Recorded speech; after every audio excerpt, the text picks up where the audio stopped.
다시 한번 요한복음 봅시다. 1장 1절에서 3절 말씀까지 한번 같이 봅시다. 똑같이 시작. 처음에 말씀이 계셨고 말씀이 하나님과 함께 계셨으며 말씀이 하나님이셨더라. 바로 그분께서 처음에 하나님과 함께 계셨고 모든 것이 그분에 의해 만들어졌으니 만들어진 것 중에 그분 없이 만들어진 것은 하나도 없었더라. 아멘. 자리에 앉으시기 바랍니다. 일반적으로 사람들이 이렇게 생각해요. 일단 어떻게 믿든 예수만 믿으면은 예수 믿는 사람들을 기독교인 그렇게 얘기해요. 일반적인 세상적인 분류죠. 통일교에서도 예수를 말하고 있고 신천지에서도 예수를 말하고 있어요. 그리고 안상홍에도 예수를 말하고 있고 캐톨릭도 예수를 말하고 있어요. 코트교도 예수를 말하고 있고 러시아 정교회도 예수를 말하고 있고 그리고 개신교도 예수를 말하고 있고 루터교도 예수를 말하고 있고요. 영국의 성공회도 예수를 말하고 있어요.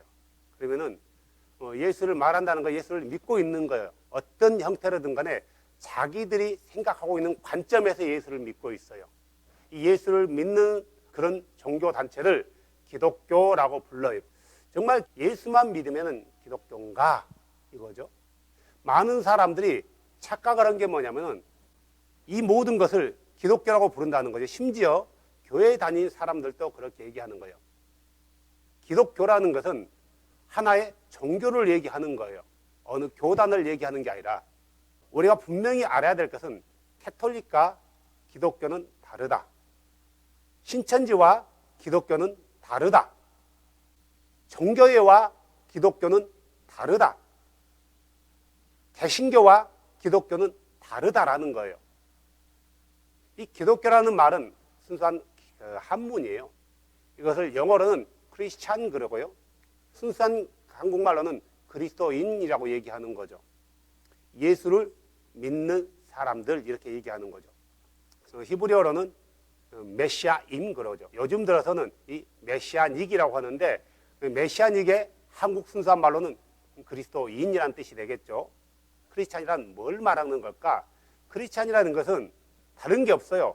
오직 예수님만을 믿고 예수님만을 부르며 예수님만을 따라가며 예수님만이 하나님이라고 믿는, 그래서 예수님만을 세상에 선포하면서 예수가 바로 그 하나님이시다, 그 창조주시다, 태초에 말씀하셨던 그분이다, 그분을 믿어라, 이 예수를 믿어라, 그러면은 너희가 죄 용서함을 받고 구원을 받으리라 라고 선포하고 다녔단 말이에요. 우리는 그런 사람들을 가리켜서 그리스도인 그러는 거예요. 무조건 예수만 믿는다 해서 그를 그리스도인 그러는 게 아니야. 이 그리스도인들은 예수만을 하나님으로 인정하고 예수님 외에는 다른 신이 없습니다. 다른 하나님이 없습니다. 그가 창조자였고 구약에 모세를 통해서 율법을 주신 자였고 아담이 창조되기 전에 세상을 창조하신 분이었고 그 말씀하신 그분이 우리 가운데 오셨는데 그분이 바로 2000년 전에 이 땅에 오신 바로 그분이십니다. 그분이 바로 하나님이시고 그분만이 창조자이십니다. 모든 것이 그분에 의해서 만들어졌습니다 라고 선포하고 다녔던 사람들을 가리켜서 그리스도인이라고 얘기했다는 거죠. 이 그리스도인들은 이 예수님만을 선포하는데 자기 목숨 또한 아끼지 않았다라는 거예요. 심지어 베드로라는 사도는 유대인들 앞에서 예수를 선포하다가 잡혀갔어요. 매도 맞았어요. 한 번은 유대의 지도자들이 그를 불러다가 다시는 그 이름을 선포하지 말라고 명령했을 때 베드로는 이렇게 그들에게 얘기했죠. 내가 하나님 앞에서 너의 말을 듣는 게 옳으냐? 하나님의 말씀을 듣는 게 옳으냐 이거예요. 결국 그들은 예수 그리스도의 이름을 선포하는 것을 그치지 않고 오히려 예루살렘을 벗어나 온 유대를 또 온 유대를 뛰어넘어 사마리아와 땅끝까지 그 이름을 선포하고 다녔다라는 거예요. 그런데 그 당시에 그리스도인이라고 인정받았던 사람들의 믿음과 지금 그리스도인이라고 인정받는 사람들의 믿음이 전혀 다르다라는 거죠. 이게 문제, 디퍼런트 하는 거예요. 많은 사람들이 하나님에 대해서 잘못 생각하고 있어요. 여러 가지, 저번 시간에도 얘기했지만 하나님에 대해서 굉장히 다른 각도로 얘기하고 있는 거예요. 다시 말해서 어떠냐면 예수를 어떻게 생각하냐에 따라서 그 믿음이 참신앙인가 참신앙이 아닌가. 참신앙이라는 것은 뭘 의미하냐면은 성경에 기록되어진 대로 믿는 것. 더 가까이 얘기한다면은 사도와 제자들, 다시 말해서 믿음의 선지자들, 순수한 하나님의 백성들이 믿었던 그 믿음, 그 믿음을 계승받은 사도들이 가졌던 그 믿음대로 예수를 믿고 있냐 안 믿고 있냐 이거예요. 이걸로 인해서 그들이 참신앙인인가 참신앙이 아닌가라고 우리는 구별할 수 있다는 거예요. 이 예수가 누구인가에 대해서 많은 논쟁들이 일어나기도 했단 말이에요. 우리 형제님 저번에 얘기했지만 유니테리언즘이라는 신앙도 있단 말이에요. 이게 뭐냐면 하나님은 한 분이야. 유일신이야. 근데 예수는 하나님이 아니야. 예수는 하나님이 아니고 어떤 첨사거나 어떤 something 스페셜한 존재야 라고 예수의 신성을 부정해버리는 그런 사람들을 가리켜 유니테리언즘 그래요. 대표적으로는 여호와 증인들이 이렇게 믿고 있고요, 몰몬교도도 유니테리언즘 같은 믿음을 가지고 있어요. 예수를 믿지만 예수를 하나님으로 하는 그 창조주 자신으로 믿지 않는다라는 거죠. 우리는 단호하게 얘기할 수 있어야 돼. 나는 유니테리언즘이 아니다. 나는 하나님 한 분으로 믿고 있는 유대인의 신앙을 그대로 믿고 있을 뿐이다. 다만 유대인들은 그 주를 몰랐지만 나는 이스라엘 조상들이 믿었던 그 주가 예수고 그분이 육체로 왔다는 것, 그분만을 하나님으로 믿고 있다 라고 우리가 아주 확실하고 담대하게 선포할 수 있어야 된다는 거죠. 오늘 말씀도 사도 요한도 그렇게 얘기하고 있는 거예요. 많은 사람들이 혼동하는 게 말씀이라는 하나의 객체와 하나님이라는 객체를 분리한다는 거죠. 이것은 어떤 책이냐면은 요한복음 강해라는 세계적인 신학자 중에 김세윤 박사라고요. 이 사람이 요한복음 강해에서 뭐라고 했냐면은 36페이지에 이렇게 나와 있어요. 말씀이란 뜻이 헬라어로 로고스예요.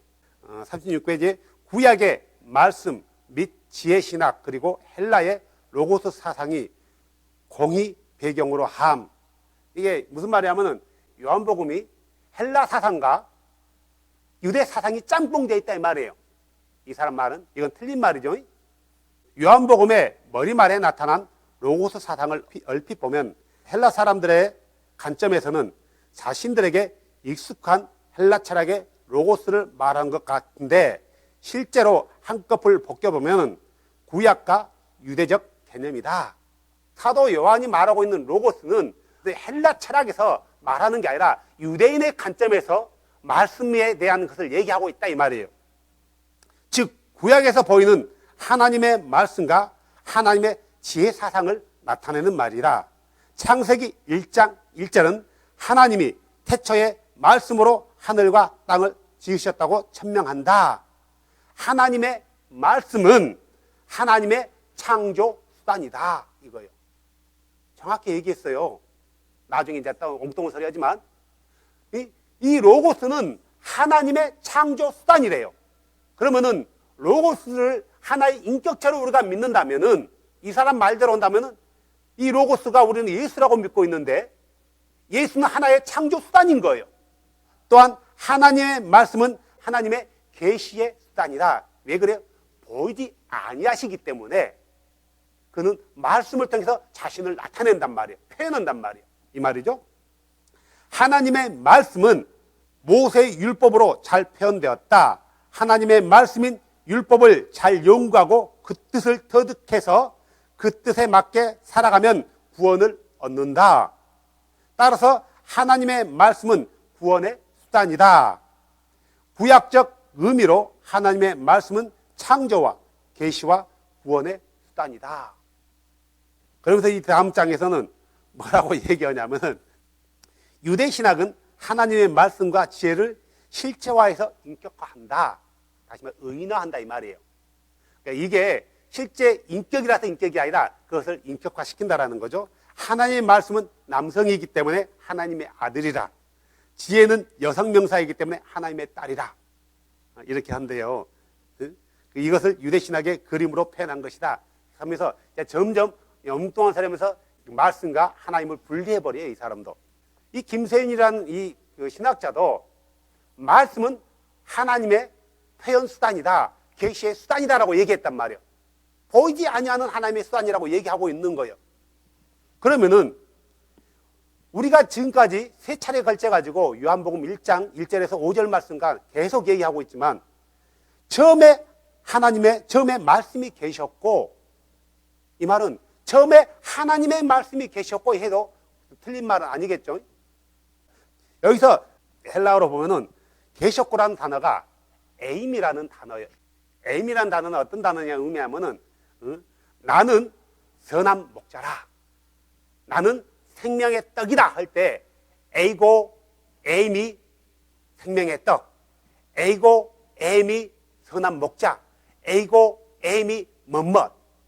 이것은 구약에 보면은 하나님께서 뭐라고 하냐면은 모세가 그러잖아요. 당신들이 뭐라고 얘기해야 됩니까? I am 그러잖아요. 이때 헬라어로 바꾸면 에이고 에임이 그래요. 멋멋이다라는 어떤 것을 표현하는데 에이고 에임이에요. 그러니까 처음에 말씀이 있다. 처음에 말씀이 있다. 누가요? 하나님이. 이런 의미로 해석해야 된다는 거죠. 자, 네, 처음에 말씀이 계셨고, 처음에 말씀이 계셨고. 근데 이 말은 헬라어로는 로고스라고 했는데, 로고스라는 단어 자체는 우리가 헬라 사상으로 이해해버리면은 엉뚱한 쪽으로 해석이 흘러가요. 헬라 사상에서 로고스라는 존재는 어떤 존재냐면 열등한 신이 있고 그 밑에 하등 신이 있단 말이에요. 헬라 신학에서는 그러면 그 하등 신이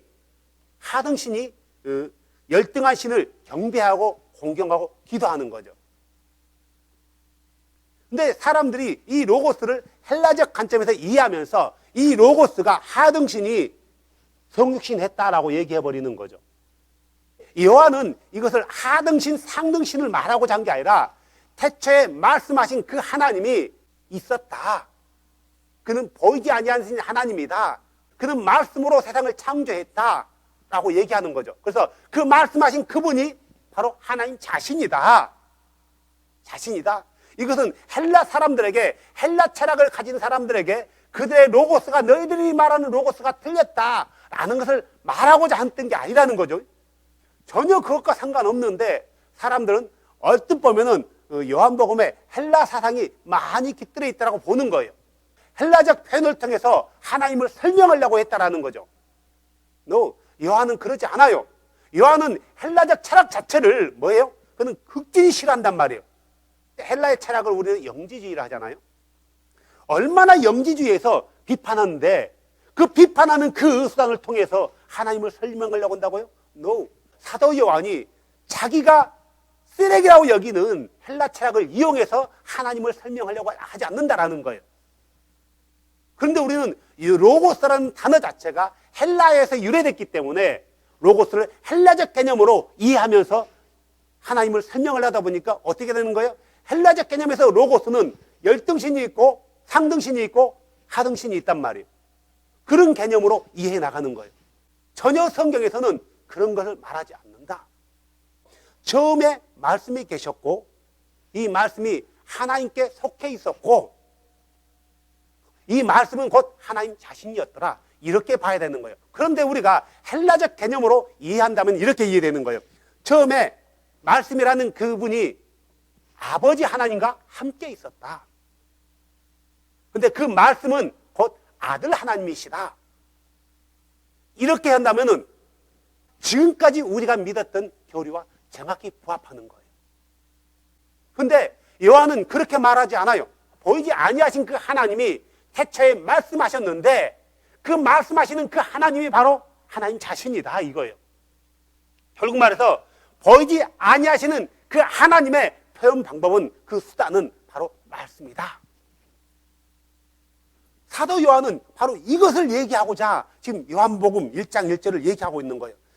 바로 그분께서 처음에 하나님과 함께 계셨고, 자, 이 처음에 하나님과 함께 계셨다는 것은 이렇게 하나님이 있었고 따로 그 옆에 있었다라는 의미가 아니겠죠. 만약 이렇게 이해된다면 구약 성경 자체를 우리가 버려야 되는 거예요. 왜요? 잘못된 성경이기 때문에. 성경은 수없이 뭐라고 해요? 내 옆에는 나 외에는 나는 다른 누구와 라고 얘기한단 말이에요. 우리 성경 한 구절 볼까요? 봅시다. 시편 107편 20절.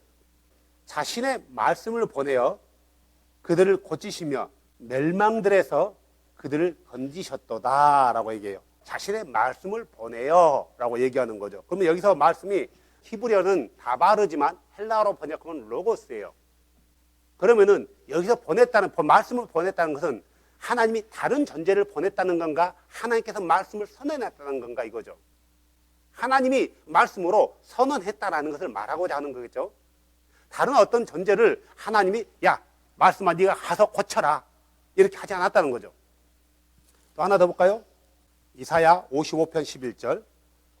내 입에서 나가는 내 말도 그리하며 그것이 헛되이 내게로 돌아오지 아니하고 내가 기뻐하는 것을 이루며 내가 그 말을 보내어 이루게 하려 하는 일에 형통하리니. 말을 보낸다는 것은 하나님 입장에서 얘기하는 거예요. 그러면 여기서 말하는 그 말이 제3의 다른 인격을 말하는 건가? 아니면 하나님 자신의 표현하는 방법, 수단으로서의 말씀인가 이거죠. 말씀은 보이지 아니하시는 그 하나님의 표현 수단이라는 거예요. 신약에 보면은 마가복음 4장 15절에 보면 이렇게 나와 있어요. 씨 뿌리는 자는 말씀을 뿌리느니라. 그래서 이 말씀은 여기서 로고스예요. 여기서 이 로고스라는 것은 뭐예요? 이 말씀 자체는 말하는 본인의 그 자신을 얘기하는 거예요. 그러겠죠? 그 밑에 한번 보세요.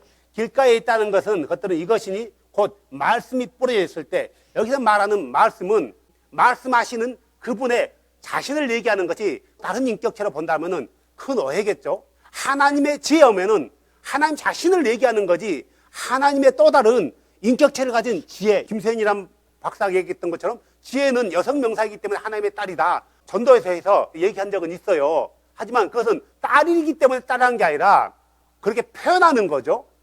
그 표현을 실제로 그것은 지혜라는 또 다른 존재가 있는데 딸이다, 인격체다라고 말한다면은 이것은 큰 오산이죠. 말씀이란 것도 마찬가지란 말이에요. 말씀이 남성 명사이기 때문에 하나님의 아들이다라고 얘기한다면은 이것은 큰 오산인 거예요.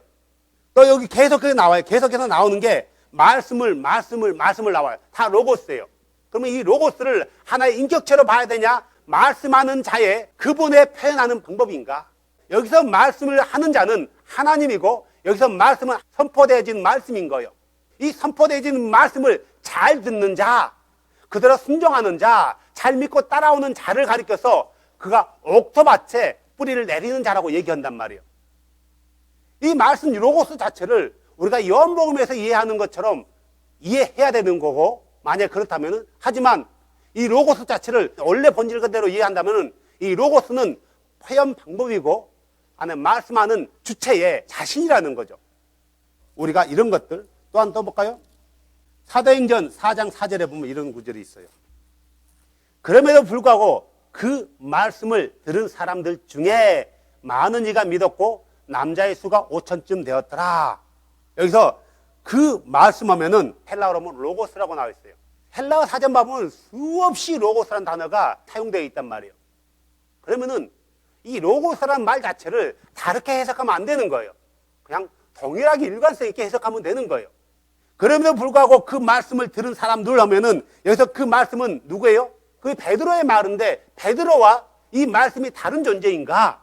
여기는 베드로 자신이고 베드로를 표현하는 방법이 말씀이란 말이에요.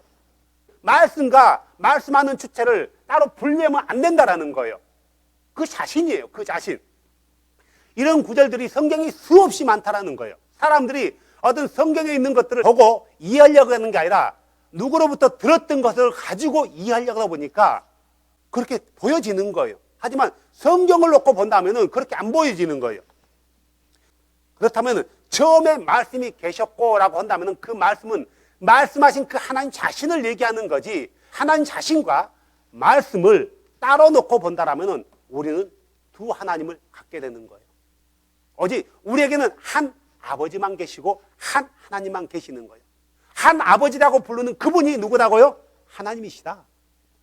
그 하나님이 어떤 하나님이라고요? 창조주시다. 하나님과 창조주 하나님은 다른 게 아니라 같은 분이에요.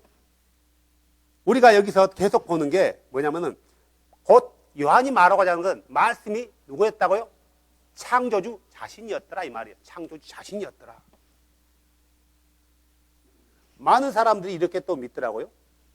이 말씀이 이해가 안 되는 거예요. 왜냐하면 구약에 보면은 누가 세상을 창조해요? 아버지 하나님이 창조하는 거죠. 근데 신약에 오니까 누가 세상을 창조한 거예요? 아들 하나님이 창조한 거예요. 이 말에서 도저히 이게 이해가 안 되어지는 거예요. 세상은 분명히 구약 성경을 보면은 내가 창조했다. 나 외에는 다른 창조자가 없다. 나는 누구랑 의논해 본 적이 없다. 내가 세상을 창조할 때 내 옆에 아무도 없었다. 수없이 이렇게 나와 있는데 갑자기 복음서를 읽다 보니까 요한복음에서 내가 세상을 창조했다. 그가 창조했다. 그에 의해서 세상이 만들어졌다. 수없이 그 예수가 세상을 창조했다고 얘기한단 말이에요. 그렇기 때문에 두 말씀이 충돌을 일으켜서 부합이 안 되는 거예요. 그러다 만들어낸 게 이거예요. 그 말은 그 말이 아니고 아버지 하나님은 계획했고 계획자도 만드는 것과 동일하다. 아들 하나님은 창조했다. 그리고 성령 하나님은 그것을 관리하고 있다. 라고 그렇게 표현했단 말이에요. 그러면 성경에 그런 말이 있는가? 없다라는 거예요. 우리가 성경을 문자적으로 믿는다면은 두 하나님이 세상을 창조하게 된 거예요. 두 하나님이요. 성경을 우리에게 복음서만 줬다면은 우리는 이 신론을 믿어야 되는 거예요. 그러면 우리가 문자적으로 이해해서 두 신으로 이해해야 될 것인가? 아니면은 구약이라는 배경을 백그라운드에 넣고 유해신 사상을 백그라운드에 넣고 한 분 하나님을 말하고 있는데 요한이 이렇게 표현하고 있는가? 유대인들은 한 번도 하나님이 세 분이라고 생각해 본 적이 없어요. 두 분이라고 생각해 본 적도 없어요. 그들의 마인드는 언제나 하나님 한 분이다. 그건 보이지 아니하시는 위대하신 하나님이시다.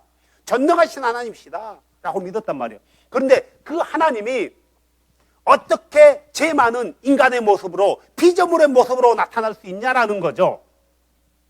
유대인들은 그것을 인정하지 못했고 예수를 믿는 사람들은 그걸 인정했다라는 거예요. 말씀하신 하나님이 육체 안으로 오셔서 성육신했다. 그가 바로 창조주 하나님이고 그로 인해서 세상이 만들어졌다. 그래서 예수가 바로 창조주다 라고 믿었단 말이에요. 이렇게 선포했을 때 그들에게 오 그래 라고 한 게 아니라 저 하나님의 신성을 모독하는 자들, 우리가 나사렛 예수가 누군지를 알고 있는데 어떻게 예수를 창조주라고 얘기하냐라고 했다라는 거죠. 예수를 창조주라고 선포했던 그들을 가리켜서 뭐라고 했어요? 나사렛 이단 괴수들이라고 했어요. 세상을 어지럽히는 자라고 했단 말이에요. 그런데 그들이 복음을 가지고 예루살렘과 사마리아 밖으로 나갔어요. 온 세상을 뒤집었단 말이에요. 오직 예수만이 주다, 귀리오스다라고 했더니 세상 사람들을 그들을 가리켜서 이렇게 했어요. 저들은 세균이다 라고 얘기했단 말이에요. 세균. 세상을 병들게 하는 세균이라고 했어요. 누구를요? 예수만을 창조주라고 말했던 그들을 가리켰어요. 예수님 이후에 예수님만을 하나님이라고 믿었을 때 핍박받지 않는 사람이 어디 있었어요? 이것은 누구로부터 먼저 핍박이 왔어요? 같은 동족으로부터 핍박이 왔어요. 같은 동족으로부터. 지금은 얘기했잖아요. 우리가 예수님만을 믿을 때 밖에 있는 사람이 우리를 핍박해요? 물론 우리가 무슬림 지역 가면은 핍박할 거란 말이에요. 이곳에 있을 때 예수님만을 하나님이라고 믿고 선포한다면은 밖에 있는 사람이 예수를 안 믿는 사람이 우리를 핍박해요? 핍박 안 해요. 자기는 안 믿어요. 만약에 그에게 강압적으로 너 지옥 가! 예수님만을 하나님 믿지 않으면 너 지옥 가라고 한다면은 그는 화가 나서 법에 고소하겠죠. 하지만 우리가 선포하는 것, 선포한 것 때문에 우리는 세상 사람들로부터 핍박은 받지 않는다는 거예요. 근데 누구로부터 핍박을 받아요? 예수를 믿는 자들로부터 핍박을 받는 거예요. 예수만을 얘기했더니 많은 사람들이 언니 예수 그래요. 언니 예수. 무슨 말이에요? 오직 예수님밖에 없대요. 오직 예수님의 말씀만을 순종한대요. 오직 예수님만을 믿는데요. 오직 예수님만이 구원자래요. 오직 예수. 오직 예수 외에는 다른 구원자가 없대요. 그래요. 오직 예수이십니다. 오직 예수님만이 우리 하나님이십니다. 라면 그때부터 표현이 얼굴 색깔이 달라지는 거예요. 왜 그럴까요? 아버지도 있는데 오직 예수만이 하나님이라 하냐 이거죠. 아버지도 있는데 본인들이 믿고 있는 게 뭘 어떻게 믿고 있는지 사람들이 이해하지 못한다는 거죠. 히브리서 9장 5절에 보면 이렇게 나와 있죠. 히브리서 9장 5절. 사도와 제자들은 편지를 쓰면서 언제나 예수를 생각할 때 인간이셨지만 하나님이라는 것을 잊지 않아요. 그 편지에 언제나 예수를 말할 때 하나님이라고 얘기해요. 우리가 잘 아는 요한 1서에도 그를 참 하나님이라고 얘기하고 있고 유다서 1장 4절에도 홀로 하나이신 우리 주 예수 그리스도께라고 얘기하죠. 디도서 2장 3절에도 우리의 크신 하나님 구주 예수 그리스도라고 얘기하죠. 또 우리가 잘 아는 도마도 예수를 보고 나의 주 나의 하나님이라고 얘기했으며 바울도 그렇게 얘기하고 있고 수많은 사도들이 예수를 하나님 자신이라고 얘기하는 거예요. 사도들이 얘기했던 것은 예수 더 하나님이시다라고 그들은 외치지 않았고 예수가 바로 그 하나님이시다. 예수만이 하나님이시다고 외쳤다는 거죠. 그렇다면 요한의 외침과 사도들의 외침, 다른 사도들의 외침이 다른 외침일까? 아니면 요한의 표현 방법이 이럴까? 요한은 이렇게 표현하고 있는 거예요. 물론 요한이 이렇게 표현해서 어제 성경을 보면서 왜 요한이 이렇게 표현했을까? 많은 사람이 혼동이 가게. 그런데 곰곰이 생각했을 때 그 당시 사람들은 이 말씀 가지고 혼동했을까 이거예요. 혼동하지 않았을 거예요. 지금 우리는 1700년 동안 그렇게 봐왔기 때문에 이 말씀은 그렇게 보여지는 것뿐이란 말이에요. 이 말씀을 우리가 바로 본다면 요한복음 1장 1절은 처음에 말씀하시는 하나님이 있었다. 그 말씀은 하나님께 속해 있고 하나님과 별개가 아니라 하나님 자신이다. 말씀하신 그 하나님이 세상을 만들었다. 그 말씀하시는 그분이 육체로 오셨다. 그 백성들 가운데 오셨다. 1장 10절에 얘기하잖아요. 요한복음 1장 10절에. 그 말씀하신 그분이 육체로 오셨는데 그분을 받아들이지 않았다. 그를 믿는 자, 하나님께서 그를 믿는 자들에게는 하나님의 아들, 딸이 되는 권세를 줬다. 자녀가 되는 권세를 줬다. 라고 얘기하고 있습니다. 자, 그러면은 우리가 세상 모든 것이 말씀하신 그분에 의해서 만들어졌는데 말씀하신 그분과 아버지 하나님을 별개로 본다라면은 우리는 심각한 성경 해석에 직면하게 되는 거고 더 나아가서 우리의 믿음에 심각한 타격을 입게 된다라는 거죠. 왜냐하면은 성경은 한 번도 창세기부터 요한계시록까지 하나님이 한 분이라는 그 진리를 바꿔본 적이 없어요. 바꿔본 적이 없다는 거죠. 우리 하나님은 창세기서부터 지금까지 한 번도 변해본 적이 없어요. 히브리서 마지막 장에는 예수는 어제나 오늘이나 어제라는 것은 창조 때나 지금이나 앞으로를 얘기하는 거죠. 변함이 없으시대요.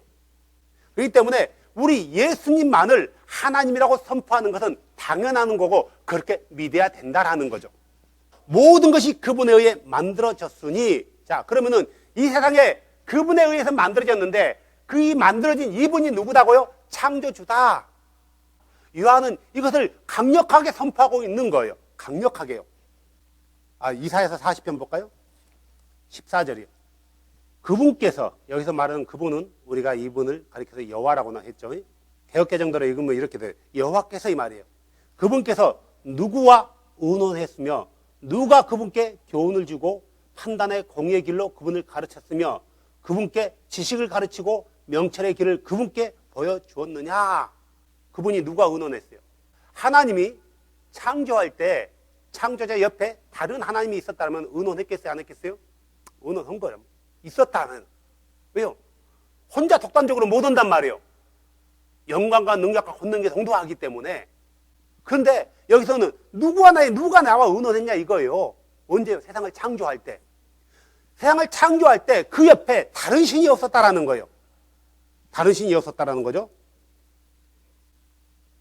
이사야서 44장 24절 내 구속자요 태에서부터 너를 지은 주가 이같이 말하노라. 나는 여기서 말하는 주는 여호와라고 나와 있어요. 나는 모든 것을 만든 주니 모든 것을 창조한 주니 나로 위해 모든 것이 창조되었으니 나로 인해서 되어지 않는 것이 하나도 없으니 이 말이죠. 주 곧 홀로 하늘들을 펴시고 홀로 땅을 넓게 펴시며 홀로 했대요. 홀로. 혼자 했다라는 거예요. 숫자적으로 얘기하면 원이요, 원. 우리가 하나 되어서 했으며가 아니라 혼자 했다라는 거예요. 그러면은 이 홀로 펴신 그분이 누구다고요? 말씀하신 분이라는 거죠. 하늘과 땅을 홀로 펴신 그분이 말씀하신 분이다. 45장 21절 보실래요? 28절부터 하늘들을 창조하신 주가 말하노라. 하늘을 창조하신 주예요. 누구요? 개역개정들은 하늘을 창조하신 여호와께서 말씀하노라. 누가 창조한 거예요? 여호와가요? 여호와가 창조한 거예요. 그러면은 우리가 개역개정대로 이해한다면 여호와라고 불렀던 그분이 예수로 오셨다라는 거예요. 그분이 예수로 오셨다. 하나님은 칭히 땅을 창조하셨고 만드셨고 견고하게 하셨으며 땅을 헛되이 창조하지 아니하고 사람이 거주하도록 조성하셨느니라. 나는 주니라. 여기서 나는 여호와니라 이렇게 나와 있죠. 나 외에는 다른 이가 없노라. 내 옆에는 다른 신이 없다 이 말이에요. 창조할 때도 마찬가지예요. 지금도 마찬가지예요. 21절도 그렇게 얘기하고 있죠. 너희는 알며 그들을 가까이 데려와 참으로 그들과 함께 의논하라. 누가 이 일들을 옛적부터 밝히 알렸느냐? 누가 그때 이 일들을 말하였느냐? 나 주가 아니냐? 나 여호와가 아니냐 이 말이죠. 나 외에 다른 신이 없느니라. 나는 의로운 하나님이며 나는 구원자니라. 나 외에 다른 이가 없더라. 이 말은 나 외에 다른 구원자가 없다 그 말이에요. 이스라엘 백성들이 모세를 구원자로 봤나요? 여호수아를 구원자로 봤나요? 아니에요. 그들을 구원자로 보지 않았어요. 지도자로 봤지. 하지만 신약의 성경에 보면은 예수만이 구원자래요. 그러면은 구약의 그 하나님이 육체로 오신 예수라는 게 성경에서 증명하는데 불구하고 사람들은 이것을 부정한다는 거죠. 예수만을 얘기하면 이것을 싫어한다는 거죠. 화를 낸다는 거죠. 굉장히 불편해해요. 얼굴 색깔이 바뀌어요. 그러면서요 괜히 미워하고 싫어해요. 누가요? 예수를 믿는 사람들이.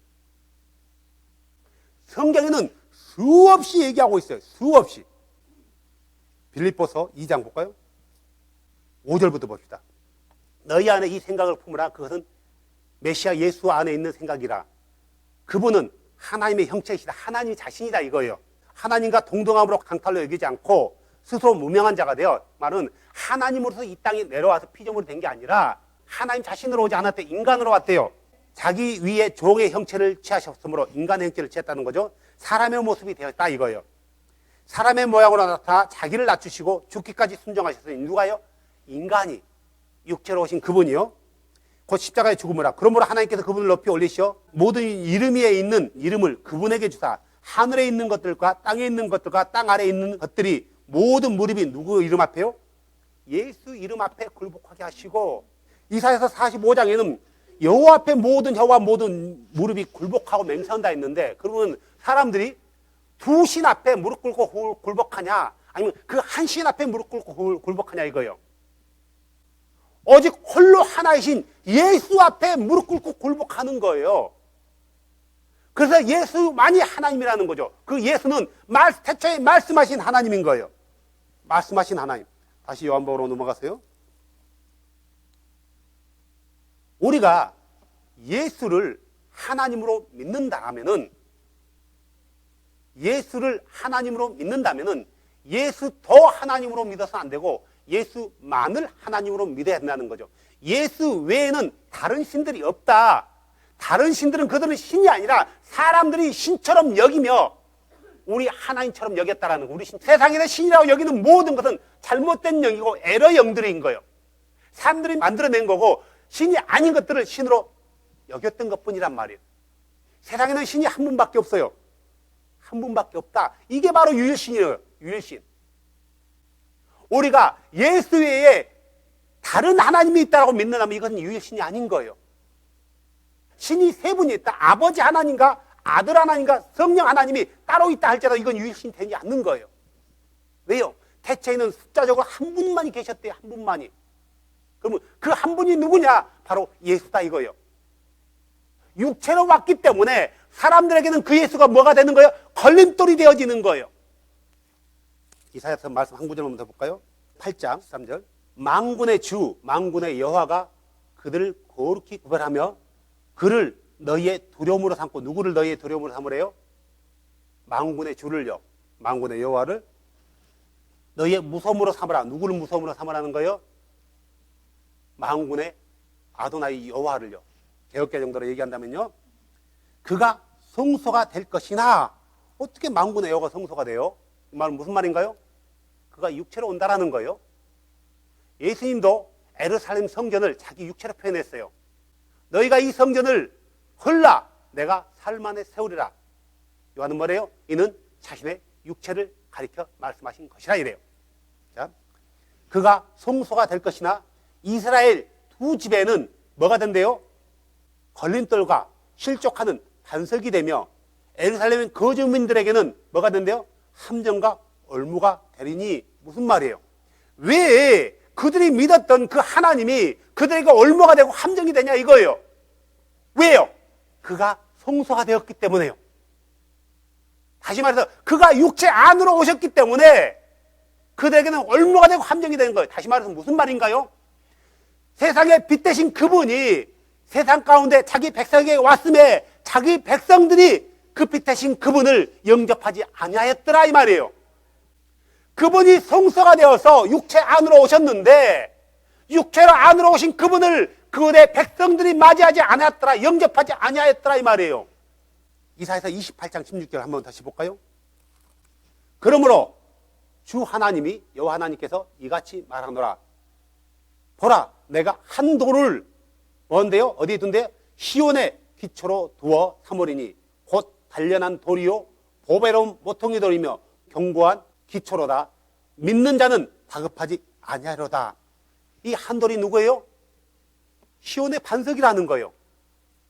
반석 되신 분을 누구라고 해요? 우리는 그 반석이 누구예요? 예수 그리스도예요. 예수는 우리의 반석이란 말이에요. 그 반석이 곧 구약에서 누구래요? 자기 자신이래요. 주 하나님 자신이래요.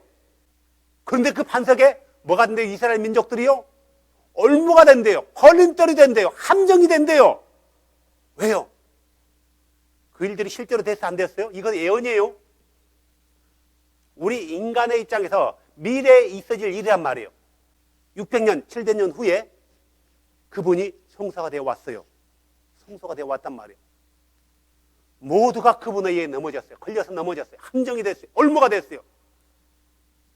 믿는 자가 몇 명 돼요? 겨우 120명 정도요. 겨우. 그분이 육체로 오셨구나. 그분이 우리의 반석이시구나 라고 믿는 자는 겨우 120명이었어요. 이스라엘 민족이 110명밖에 안 돼요? 수십만 명이란 말이에요. 수백만 명이란 말이에요. 수백만 명. 근데 겨우 120명만이 그 반석 위에 넘어지지 않았고요. 걸림돌이 되지 않았고 다급하지 않고 그분을 붙든 거예요. 여호와께서 말한 우리가 믿었던 여호와라고 불렀던 그분이 이스라엘 사람들에게 반석인데 그들에게 걸림돌이 되고 올무가 되고 함정이 된대요. 이걸 어떻게 이해할 거예요? 어떻게 여호와가 이스라엘 백성의 함정이 될 수 있냐고요. 그들은 잘 믿고 있는데 잘 따르고 있는데 그러면 이 말씀이 무슨 말이에요? 그 말씀의 키워드가 그가 성소가 되었기 때문이에요. 성소가 되었기 때문에 다시 말해서 성소가 되었다는 건 그가 육체 안으로 오셨다라는 거예요. 요한의 말씀대로. 구약에 말씀하신 그분이 예수라고 믿는 사람들은 마지막 날에 다급하지 않는 거예요. 그분이 오실 때 지체하지 않고 속기 오실 때 다급한 일을 겪지 않는 거예요. 무슨 말이요? 놀라지 않는 거, 당하지 않는 거예요. 뭐야? 내가 믿었던 거가 다르잖아. 어떡하지? 이러지 않는다라는 거예요. 우리는 당연히 그분이 오신다라고 믿고 있어요. 구약에서 예언했던 그분이 재림하신다고 믿고 있단 말이에요. 근데 그분을 다르게 믿는 사람들은 뭐 하는 거예요? 다급한 일을 겪게 되는 거예요. 사랑하는 여러분, 우리 믿음의 사도 요한은 바로 이런 말씀에 근거해서 이 말씀을 기록하고 있는 거란 말이에요. 그러면 이 요한복음을 읽을 때 헬라적 사고를 가지고 읽는 것과 유대교적, 이브리적 사고를 가지고 읽는 것 어떤 게 더 올바른 성경 해석법이겠어요? 유대교적이에요.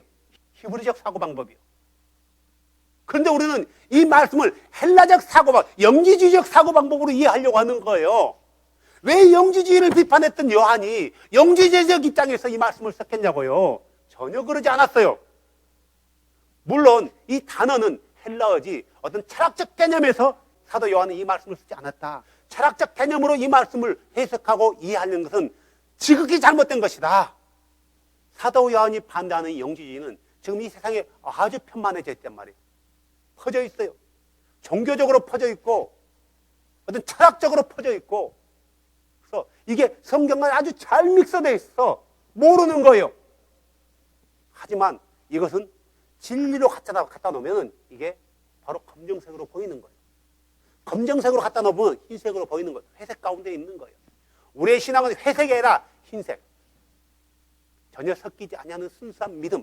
이 믿음 안에서만이 우리가 그분을 만날 수 있고 반석이신 그분이 재림하실 때 우리는 다급한 일을 겪지 않을 거란 말이에요.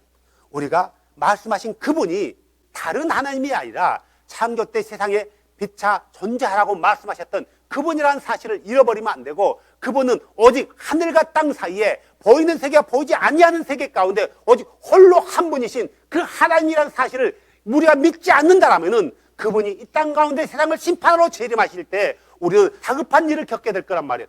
우리는 이 믿음을 어른들만 갖는 게 아니라 앉아있는 어린 아이들도 이 믿음을 가져야 되는 거예요. 이 믿음을 우리가 열심히 부지런히 우리 자녀들에게 다시 가르치지 않는다면 온 세상은 다시 삼신사상으로 돌아갈 거예요. 믿음의 사도들은 바로 이 믿음 때문에 그들의 목숨을 불에다 내놓았고 돌에 내놓았고 창각 칼끄다에 자기 목숨을 걸었단 말이에요. 바로 사자밥이 되었고요. 이 믿음 때문에. 다른 믿음이었나요? 다른 믿음이 아니었단 말이에요. 이 믿음 때문에. 예수만이 주라는, 예수만이 창조주라는 그 믿음 때문에. 이것을 가리켜서 오직 예수 그러는 거예요. 이것을 가리켜서 오직 예수 그러는 거예요. 오직 예수라는 것은 오직 예수님만이 참 하나님이시고 예수님만이 주이시고 예수님만이 구원자고 예수님 외에는 다른 하나님이 없다. 이게 오직 예수인 거예요. 왜 오직 예수를 오해하냐고요. 다른 사람이 여러분에게 너는 어떤 하나님을 믿냐라고 하면 뭐라고 할 거예요? 나는 오직 예수님만을 나의 하나님으로 믿는다. 나에게는 다른 하나님이 없다. 예수 외에는. 나는 그분께 기도하고 그분께 예배하고 그분의 이름을 선포하고 그분을 믿고 그분의 명령에 순종하는 거다. 그분은 아담을 창조했던 분이고 그분은 아브라함을 불렀던 분이고 그분은 다윗을 불렀던 분이고 그분은 나를 불렀던 분이다 하고 우리는 담대히 얘기할 수 있어야 돼요. 그분이 오시는 그날까지 이 믿음을 소유하면서 여러분의 믿음이 세상 가운데 선포되어지고 잘 전달되어지길 주의 이름으로 축복합니다. 기도합시다. 이제 만물의 마지막 때가 차고 하나님의 왕국이 가까이 왔으니 주 예수님께로 돌이키고 주 예수 그리스도만을 하나님으로 믿으십시오. 사람이 물과 성령으로 거듭나지 아니하면 하나님의 왕국에 들어갈 수 없다고 예수님께서 말씀했습니다. 베드로는 물은 예수 그리스도의 부활하심으로 말미암아 이제 너희를 구원하는 표니 곧 침례라고 했습니다. 또 베드로는 회개하고 주 예수 그리스도의 이름으로 침례를 받으면 죄들의 사면을 받고 성령을 받는다고 하였습니다. 침례는 예수 그리스도와 연합하는 행위이고 죄의 몸을 멸하는 행위이며 그리스도와 함께 죽고 장사 지내고 다시 태어나는 의식입니다. 예수 그리스도 이름으로 받는 침례는 그리스도로 옷을 입는 행위이며 손으로 하지 않는 할례이며 침례로 그리스도와 함께 일어났다고 했습니다. 사도와 제자들은 성부 성자 성령이라는 타이틀이 아닌 아버지 되시고 아들 되시며 성령 되시는 오직 주 예수의 이름으로만 침례를 베풀었습니다. 사도와 제자들은 단 한 번도 머리에 물을 붓거나 뿌려본 적이 없었습니다. 복음을 듣고 믿는 자들은 그 즉시 주 예수 그리스도의 이름으로 침례를 받았습니다. 오순절날 복음을 들었던 디아스포라들도, 제자 빌립에게 복음을 들은 사마리아인들도, 그리고 이디오피아 내시 간디게도, 다마스쿠스에서 주를 만난 바울도, 제자 아나니아에게 백부장 고넬료와 그의 식졸들도, 빌립보 자주색 옷감장사 루디아와 그녀의 가족들도, 빌립보 감옥 간수와 그의 가족들도, 마게도니아 지역 회당의 우두머리 치리자 그리스보와 그의 가족들도, 이미 침례자 요한에게 침례를 받았던 12명의 침례자 요한의 제자들도 복음을 듣고 그 즉시 다시 주 예수 그리스도의 이름으로 침례를 받았습니다. 사도와 제자들은 단 한 번도 6개월 후나 새신자 교육 후에 침례를 베푼 적이 없고 믿는 즉시 예수님의 이름으로 침례를 베풀었습니다. 예수님께서 믿고 침례를 받는 자는 구원을 받고 믿지 않는 자는 정죄를 받는다라고 하셨습니다. 지금은 우리의 구원이 처음 믿을 때보다 더 가까워졌습니다.